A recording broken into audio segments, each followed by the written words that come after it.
ஓம்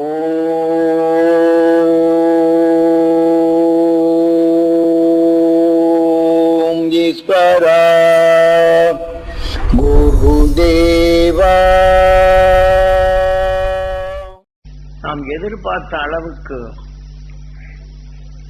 அந்த தொழில் நடைபெறவில்லை என்றால் அடுத்த நிமிடம் நாம் என்ன எண்ணுகின்றோம்? சோர்வு அடைகின்றோம்.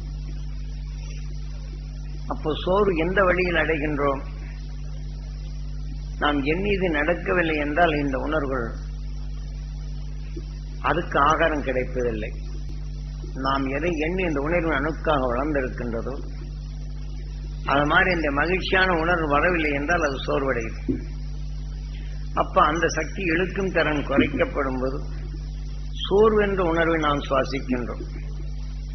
அந்த சோர்வடையும் அணுக்கருவாக நமக்குள் உருவாகி விடுகின்றோம்.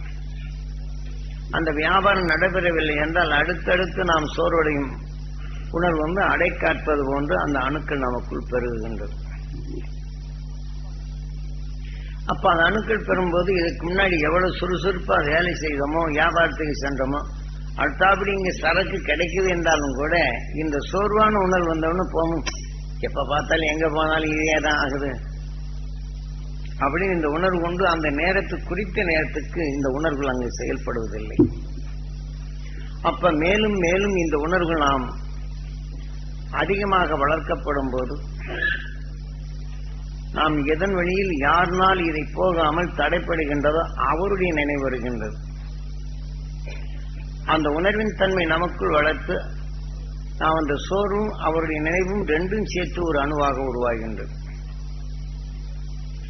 அப்ப இவரால் தான் எனக்கு இந்த நிலை ஏற்பட்டது என்ற இந்த உணர்வுகளை வளர்த்து விட்டால் அந்த அணுக்கருக்கள் இதன் வரிசைப்படுத்தி இரண்டாவது அணுக்களாக இது விளைகின்றது. அப்படி விளைந்து விட்டால் நமது வாழ்க்கையில் அந்த அணுத்தன்மை பெருகி பெருகி நமக்குள் நோயாக உருவாக தொடங்கி விடுகின்றது.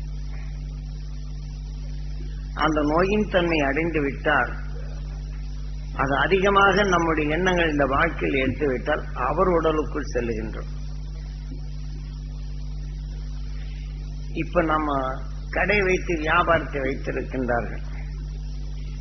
அடிக்கடி எலிகள் தொல்லை கொடுத்து அந்த உணர்வுகள் உணவாக உட்கொண்டு போனால் எலி தொல்லை தாங்க முடியல, எலியின் உணர்வுகள் வரும், அதன் உணர்வுகள் நமக்குள் கருவாகும். இவர்கள் என்னதான் எலியை பிடித்து நசுக்கு கொன்றாலும் கூட அந்த எலியின் உணர்வுகள் இங்கே வந்து கொண்டேதான் இருக்கும். அப்ப அந்த எலியின் உணர்வு நமக்குள் வளர்ந்து விட்டால் அந்த அணுசல்கள் நமக்குள் மாறுபடுகின்றது. நாம் நினைக்கிறோம் மனிதனா இருக்கிறோம் என்று. மனிதனுக்கு அப்புறம் பிறவி என்னங்கிற வகையில நாம் இந்த வழிகளை தான் நந்தீஸ்வரன் கணக்கு பிள்ளை என்று நமக்கு வியாபாரத்தில் இந்த எலிகள் அதிகமாகிவிட்டால் இந்த எண்ணங்களே தோன்றும். இதை போல நமக்குள் ஒவ்வொரு உணர்வுகளும் நம் உடல்ல உறுப்புகள் இது சிறுக சிறுக குறைய தொடங்கிறது. நினைவு பூராமே அந்த எலியின் பாலே வரும். அவர்கள் நோய்வாய்ப்பட்ட பின் பாருங்க, இந்த எலி வருது, எலி கடிக்குது, எலி போகுதுங்கிற உணர்வு. சில பேர் இந்த மரணம் அடைய போகும்போது எலியின் பால் அதிகமான எண்ணங்களை செலுத்தி இருந்தால் அந்த உணர்வு அடுத்து அவங்கள பார்க்கலாம். அடுத்து ஒரு மனித உடலுக்குள் இப்ப யாரை எண்ணி இது பண்ணார்களோ நோயாய்ப்பச்சுன்னு அவங்க உடலுக்குள்ளே போய் இந்த உணர்வை முழுமையாக்கிக் கொள்வார்.